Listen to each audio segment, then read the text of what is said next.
Today I want to share with you how to make an easy, no-knead sourdough rye bread with an overnight rise.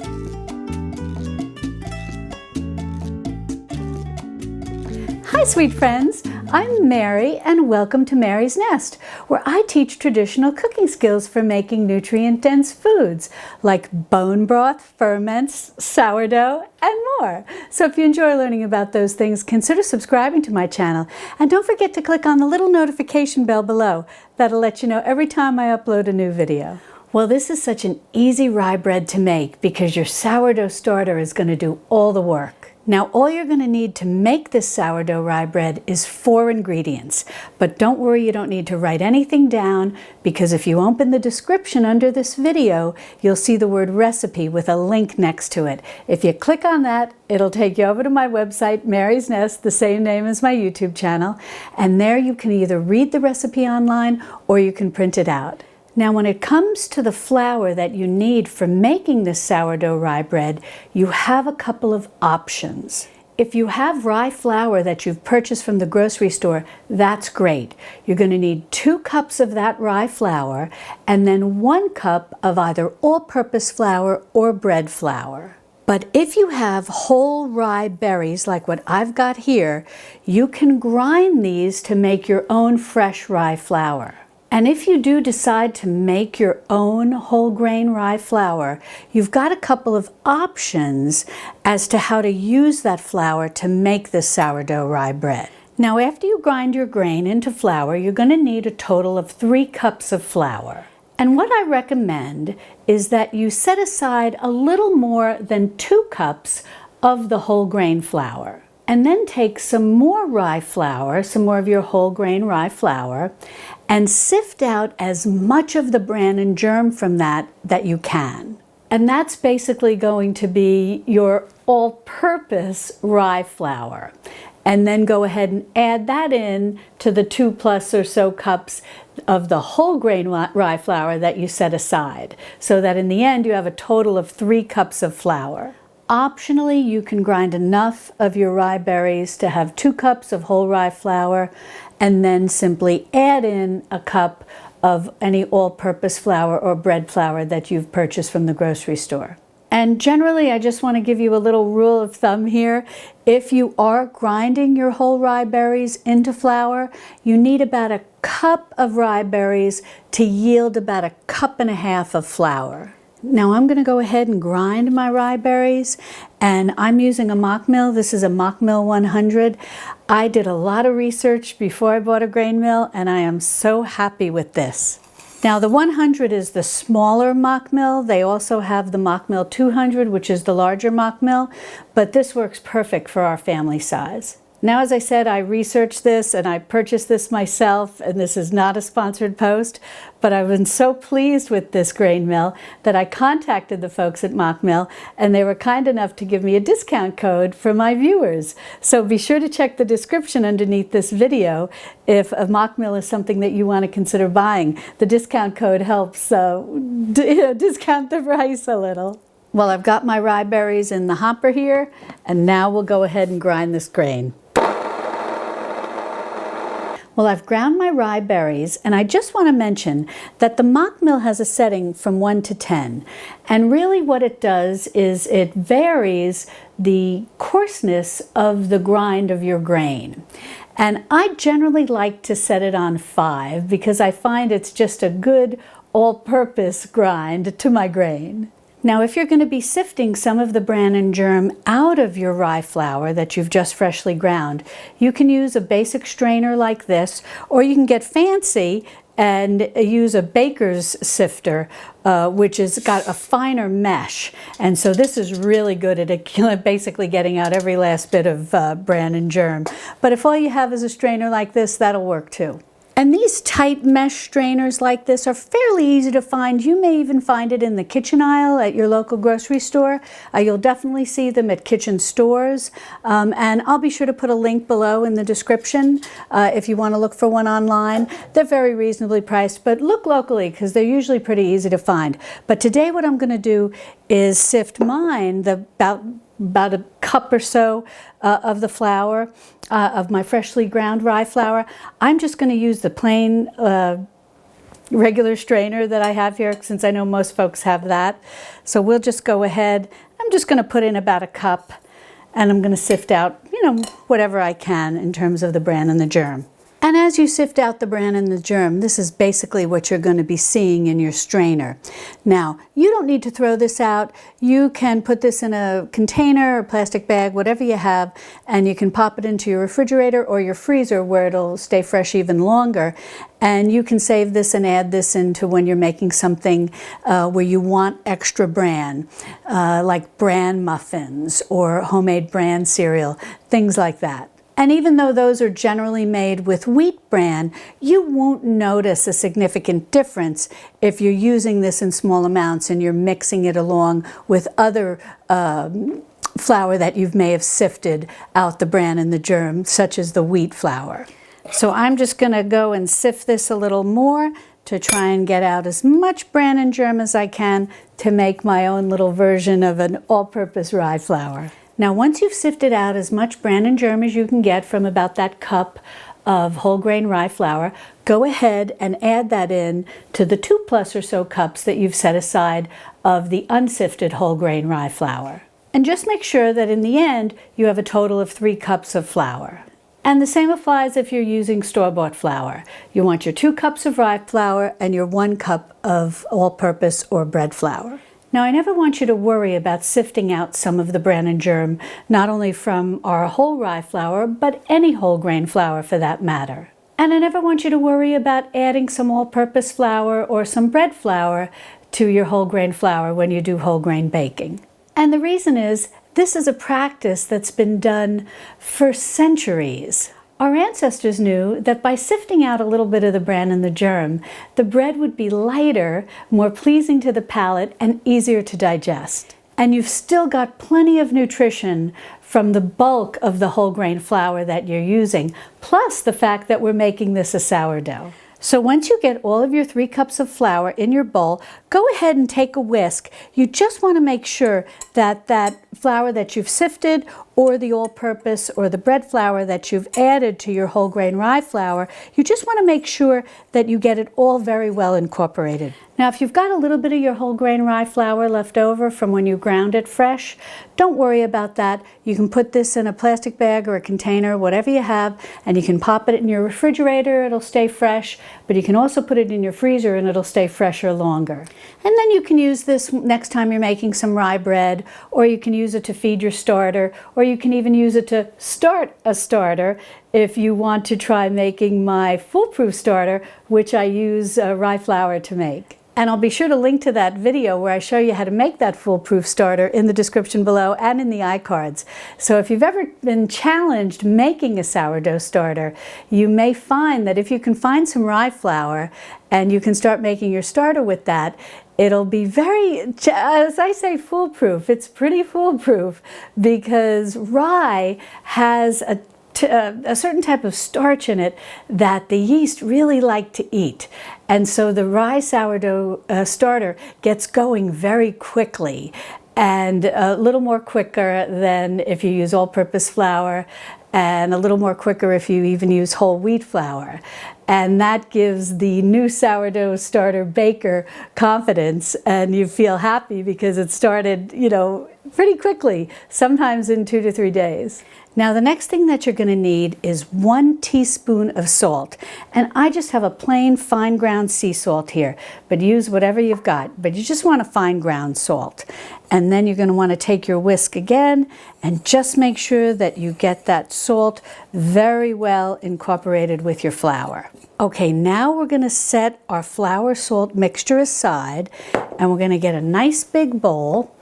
And to this, we're going to add 1 cup of our sourdough starter. Now, I fed this last night and it's beautifully bubbly and all ready to bake with.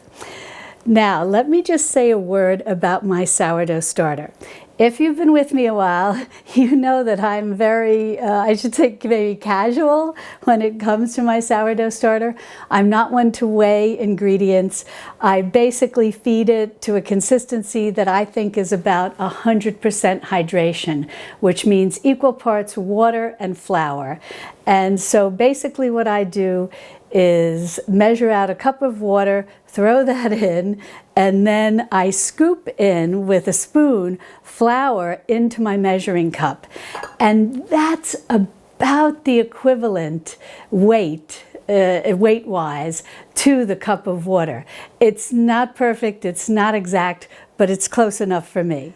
My grandmother didn't have a scale, my mother didn't have a scale, I don't think our ancestors had a scale, and so I think they all sort of eyeballed their sourdough starters, so I think we can too as traditional home cooks. And a cup of sourdough starter, that's 100% hydration, as you see this is pretty watery, is somewhat equivalent to about, it's messy, about one package of commercial yeast. The package of commercial yeast is about 2 1/4 teaspoons, and a cup of 100% hydration sourdough starter is about equivalent to that 2 1/4 teaspoons of commercial yeast. Okay, I went and got a spatula so I can get all of this goodness out of here.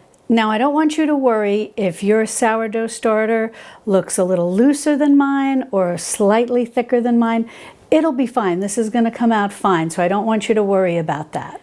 The overnight rise is really going to help compensate for any differences in your starter versus my starter. And speaking of starters, you don't need a rye flour starter to make this rye bread.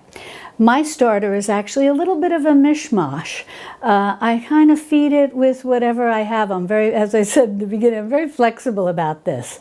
I may start it as a rye starter to just get it going real quickly, and then I may feed it with some spelt flour or some all-purpose flour, some einkorn flour. It's really a matter of whatever I have on hand, maybe little bits of extra flour that I've ground and that I don't want to refrigerate or freeze. I'll use that to feed my starter. So any starter you have is fine to use to make this sourdough rye bread. And I just want to mention that in addition to the video where I show you how to make a sourdough starter using rye flour, I also have another video where I show you how to make a sourdough starter just starting with all-purpose flour. And I made that video because a number of you had contacted me and said that you had a hard time finding rye flour. So if you're thinking about making rye bread, but you haven't found rye flour yet, and you just want to try your hand at making a sourdough bread using bread flour or all-purpose flour, and you want to make your starter from all-purpose flour, I'll be sure to link to that video in the description and in the iCards above. Plus, in that video, I walk you through all the possible problems that you can experience when making a sourdough starter and how to correct them. So that might be very helpful to the beginner. Next, once you get your sourdough starter in your large bowl, you're going to need 1.5 cups of water. And this is just cool water. You don't want hot water. So we're going to go ahead and add in this 1.5 cups of water, and we're going to take our whisk and we're just going to whisk this around until we get the sourdough starter completely incorporated with the water. So just give this a good whisk around until all of that sourdough starter is well incorporated into your liquid and isn't coming up on your whisk anymore, that it's just a nice watery solution. Next, all you're going to do is take your flour and dump it all right in with your sourdough starter and the water that's mixed together. And then you want to you can use a spatula, wooden spoon, whatever you have. I've got this Danish dough whisk, which it's funny looking, but it works great. So I'm just going to go in with this and I'm going to start mixing this all around. Now, we're going to have a very wet, sticky dough. So just go ahead and keep mixing your dough with the liquid until it's all incorporated, that all of the dry ingredients are completely saturated. And don't worry, yes, it's going to look very wet. Now, if for any reason it's dry, then you just want to start adding in additional water, but just 1 tablespoon at a time. You don't want to make soup, but you do want a very wet dough. So after you get all of the flour saturated with the liquid, you're going to have a very loose, very shaggy, very wet dough, just like this. See how that's coming off my Danish dough whisk? It's very, very loose. That's the perfect consistency that you're looking for. And something I have to tell you, if you've never worked with freshly ground flour, you are going to love this. The aroma, first of all, when you grind it, the aroma is fantastic. And then when you add liquid, it's like it blooms. And the aroma, oh my gosh, it's just amazing. Next, once you get this all mixed, all you need to do is simply cover it loosely. My bowl came with this plastic cover, so I'm just going to put this on. It's basically just to kind of keep the dust out. You just want to put it very loosely. You could use a little plastic wrap, but again, just very loosely. Now, all you need to do is set this aside somewhere in your kitchen for anywhere from 12 to 18 hours. 18 hours is going to give you your best flavor. And if for any reason you think that you may not be able to bake your bread within that 12 to 18 hour window, don't worry. You can pop this in your refrigerator and leave it for 24 to 36 hours. It'll have a really slow rise and it'll have a really nice sourdough flavor. So I'm just going to set this aside and we'll come back later after the 12 to 18 hour window has passed and I'll show you how to bake it. Well, I prepared this late yesterday afternoon, and then I let it sit on my counter overnight through to mid-morning. So I've left it alone for 18 hours. And it just looks wonderful, all bubbly on top, and it's got a wonderful sourdough aroma. Now there's 2 things that I want to mention, that I want to share with you that I didn't mention yesterday. And that's number 1, what if you want to add caraway seeds to your rye bread? Then what you'll want to do is when you have your flour and you've added in your salt, at that point you'll want to add in your caraway seeds. And you can start with about a tablespoon of caraway seeds and just toss them really well in the flour. And then when you go to add your wet ingredients, the fact that your caraway seeds have been tossed with the flour and that they're well coated with flour will help make sure that they stay nicely distributed through your sourdough rye bread and not all be sunk down on the bottom. And the second thing I wanted to mention was that if you like to add a little sweetness to your rye bread, then with your wet ingredients, when you've mixed your sourdough starter with your water, you can add a little honey. And you could add, maybe start with a tablespoon if you want to add a little sweetness. And don't worry about the honey and the sourdough starter, because some people are concerned that the honey being antibacterial will hurt your sourdough starter. But actually when honey is dispersed through water, it weakens that antibacterial capacity, so it'll be fine. Now the next thing that you're going to want to do is get some sort of flat work surface. I've just got a wood cutting board, plastic cutting board, whatever you have will be fine. And then you just want to dust it really well with some flour, and any flour that you have will be fine. And the reason we want to dust this really well is because we're going to be working with a really sticky dough. I'm also going to make sure that my hands are nicely floured too, since we're working with such a wet, sticky dough. Now, don't worry if you feel you have a little extra flour on your flat surface. You can just push it to the side as I have. I like having some extra because sometimes I need a little flour that I have to work in to the wet dough. And this way I don't have to worry about, if my hands are sticky, contaminating my flour that's in the bowl there. Alrighty, so now what we're going to do is, if you've got a plastic bench scrape like this, these work really well. If not, with your very well floured hand, just start to pull the dough away from the edge. So just go ahead and use your fingers to start pulling it away. And if you've got the plastic bench scrape, then go ahead and use that. And all you're going to do is just start turning it onto itself as you pull it away from the rim or from the sides of the bowl. Now as you start to pull it away, all we're going to do is just dump it down onto our board, our well-floured board. Then with your well-floured board and your well-floured hands, you're going to work in a little bit of that extra flour, and then we're just going to start pulling it on top of itself. And what you want to do is take your bench scrape or your well-floured hands, or you can even use a spatula, that can work sometimes too. And you just want to keep working in any flour you have on the side, as I've done here, and just try to get this in as best you can the shape of a ball. And then you can even start to use your floured hands. This is going to be sticky, but don't worry, that's what you're looking for. And just do your best. Just doing your best to try to get it into the shape of a ball. Once you get this all worked into a ball, you can put some flour on top to keep it from sticking to your hands.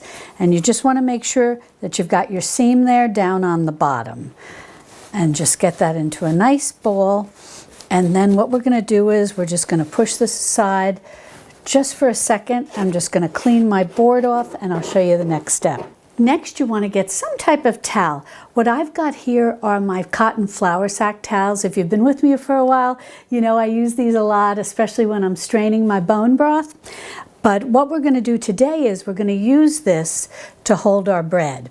Now, you want something that doesn't have any lint, because you don't want any lint getting on your bread. And then you just want to take some flour and flour your towel really well, because you don't want anything to stick. Once you get your towel nice and floured, we're going to pick up our bread ever so gently and put it down onto our towel. When you place your dough down onto your cloth, you just want to make sure that it's seam side down. Then you can take a little extra flour and just dust the top so that nothing sticks. And then we're just going to gently cover this up to keep it warm and cozy. And we're going to let this rest for 1 to 2 hours. You're basically looking for it to double in size. And usually it can take 2 hours. So don't worry if you don't see a lot of activity. And you'll know that it's ready. You can just stick your finger into it, just the little top part of your finger. And if it stays indented, you know that it's all ready. If it bounces back, then give it about another 15 minutes. But don't worry too much about it. If you don't have it perfect, it really only makes about a 10% difference in the final product. So, and we're not professional bakers, we're home cooks, and it's going to come out great. So just, give it 1 to 2 hours, and it's probably going to be 2 hours, and you'll get your best rise and your best flavor. Now, as you approach that 2-hour rise time, 30 minutes before that, what you want to do is put the rack in your oven on the lowest rung. And then you want to get a heavy pot, like a Dutch oven. And you want a large one, about 5.5 quarts. Now, don't worry if you don't have a Dutch oven. I'll explain an alternative way to do this in a minute.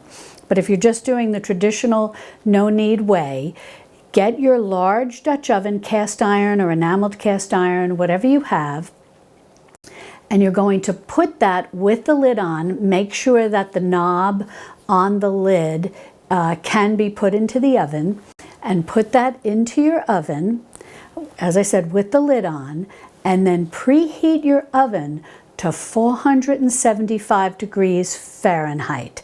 And you want to preheat your oven with that Dutch oven in the oven on the lowest rack in your oven for 30 minutes. Now, don't worry if you don't have a Dutch oven. Other options that you can do are to put this dough into a cast iron pan. It doesn't need to be hot. You don't need to put it in advance into your oven. Or you can simply put it on a baking sheet in which you've floured or you've put down some parchment paper. Now you will get a slightly different rise because you're not going to be able to mimic the steam that's going to be created in that Dutch oven, but it'll still come out very nicely. What some people will do is when they open their oven, they'll get the bread in fast and then they'll spray some mist to create some steam. But there's another very clever option that you can do. It does require changing things up a little. What you would do is on the lowest rack in your oven, you would put a cast iron pan with some ice cubes in it. And like could be a cast iron frying pan, put some ice cubes in it. And then on your center rung, you'll put your second shelf, and that's where you're going to put your bread, whether in another cast iron pan uncovered or on a baking sheet. And when you get all of that, and you're putting that all in at the same time when you're putting your bread in, you're not putting this in advance. And then once you close the door, those ice cubes start to melt and they release steam into your oven. The only thing you need to do is keep an eye on your bread as it's baking, because since it's going to be in the middle rung on in your oven, you want to make sure that it doesn't brown too quickly on top. So you may have to tent it. And you can tent it very easily just by putting a little piece of aluminum foil on top of it. Now, I just wanted to mention the cookbook that I'm using to make this rye bread. And basically what I've done is take a recipe that I've adapted from this cookbook. And it's called My Bread, and it's by Jim Leahy. And he is the founder of the Sullivan Street Bakery. And he's the same man who really popularized the concept of this no-knead bread and then baking them in a large Dutch oven to try to recreate the same effect of a commercial oven. Now, his recipes call for using commercial yeast. So what I did was I started experimenting with his recipes, and instead of using commercial yeast, I used my sourdough starter. And so that's what we did today. But if this whole concept of no-knead breads and baking them in a Dutch oven and whatnot interests you, I think you'll enjoy this book. This is My Bread by Jim Leahy. I'll put a link to it below, but this has been out a while, so definitely look at used bookstores because it's very popular, and I think that you may find a copy there. And also too, even though in his book he talks a lot about, using the large Dutch oven to bake these breads, most of them, you can always just do this in an open container. Like just a flat baking sheet, as I mentioned earlier, or a cast iron frying pan. Really, you may not get exactly the same effect, but the breads do come out fairly well. And if you're familiar with the YouTube channel, I believe it's called Artisan Bread Baking with Steve or Artisan Bread with Steve. I'll find the channel and I'll put the link in the pinned comment. But on his channel, Steve bakes all kinds of no-knead breads, and sometimes they're covered, sometimes they're not, and they always seem to come out really great. So I don't want you to worry if you don't have a Dutch oven. But also, if you go over and watch some of Steve's videos, he creates what he calls the poor man's Dutch oven, and I think that's very cute. And he basically takes 2 baking pans, puts his dough in, and then uses the second baking pan with some clips to keep it closed. And that's for making a loaf bread. It's not a boule, but they always seem to look great and come out wonderful. So I think you have a lot of options, and you don't have to worry if you don't have the perfect Dutch oven to make these breads. Well, I let this rise for 2 hours, and after an hour and a half, I started preheating my oven. It's up to 475. I've got my pot in there, and now what we're going to do is take that hot pot out of the oven. Now, in Jim's book, or if you've seen some of his videos, he basically opens the oven door, takes the lid off, just pulls the rack out ever so gently or slightly, and throws the bread in and then closes it and all. I'm not that brave. I just find it's all a little too hot. So what I'm going to do is I'm going to place my pot here, and then we'll go ahead and plop our bread in. Now be careful when you do this because this pot is piping hot. So now I'm going to take the lid off and I'm going to open the lid away from me because steam will come out. Woo! Alrighty, and I'm going to put that hot lid right over there. Now, in his cookbooks, Jim is very interesting on how he does this. He does not worry about scoring it with a lame. That's the little razor blade that French bakers use, the little lame tool. And he doesn't even use a sharp knife or anything. What he does is he takes this cloth, that's why we used this cloth. I guess you can do it, he says you can do it with your hands too. And we're basically just going to invert it and plop it right down into the pot. So let's see how we do with this. I don't know how I'm going to do it. It comes out different every time. Alrighty, here we go. Woo! Perfect. Alrighty, so I got it inverted, pulled the cloth out, and we'll hope for the best. One thing I want to mention that I didn't say before I plopped it in there, you just want to dust that top of your dough with a little bit of flour before you flip it into your hot pot, because the top now is the bottom and you just want to make sure you've got some flour under there so nothing sticks. Alrighty, now into the hot oven. Now we're going to bake that covered in the 475-degree Fahrenheit oven for 30 minutes. And then we're going to remove the lid and bake it for anywhere from 5 to maybe 15 minutes more until it becomes really beautifully golden on top. Well, look at this glorious rustic sourdough rye bread. It just came beautiful.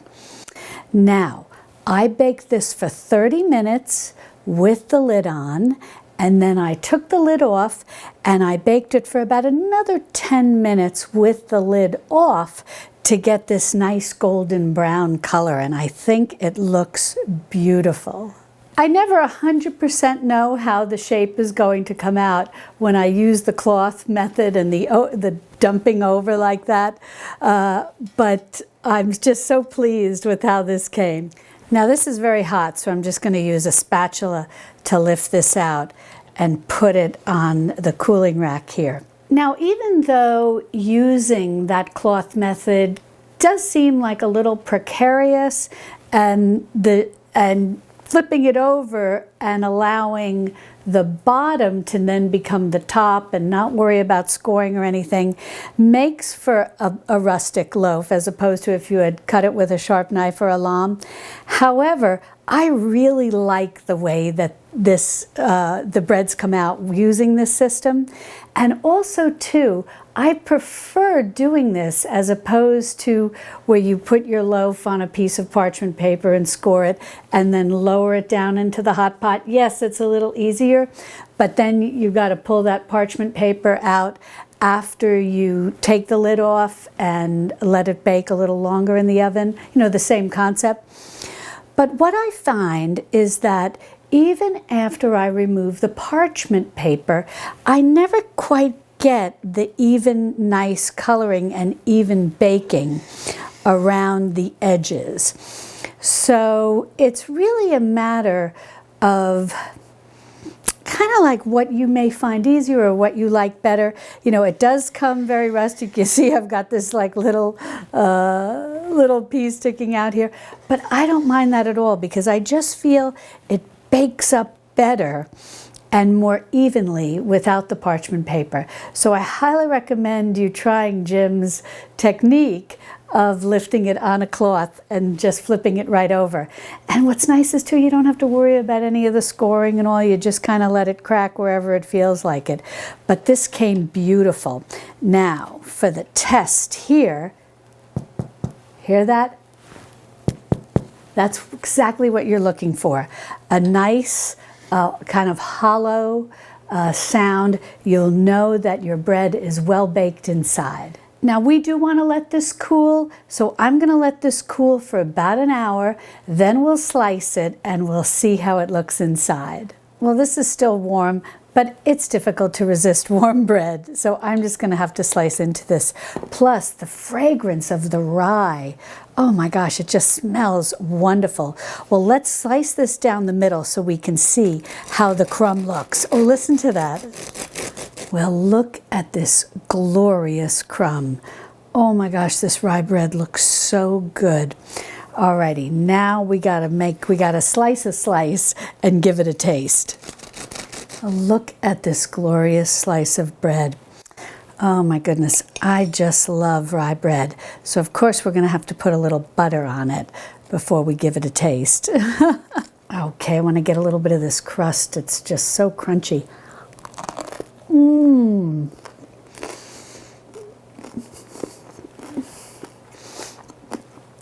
Perfect. Oh, it's so delicious.